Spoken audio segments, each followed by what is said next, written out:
Tumaas na naman ang presyo ng manok sa mga pamilihan. Wala namang pagbabago sa presyo ng karning baboy at baka.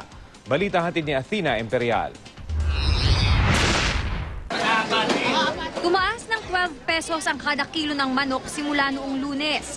Mula 120 pesos, 130 pesos na ang kada kilo nito. 10 piso lang daw ang ipinatong nila sa presyo dahil butal daw ang 2 piso.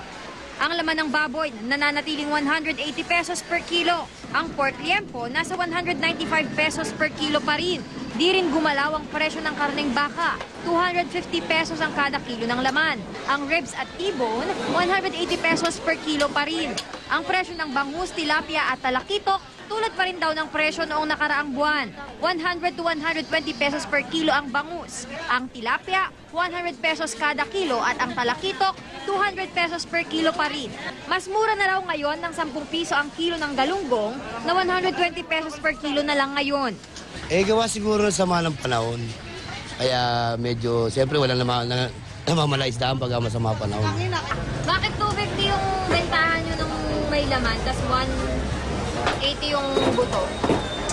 Sarili lang namin kasing katay. Yung iba po, kaya medyo mas mahal yung Hango lang.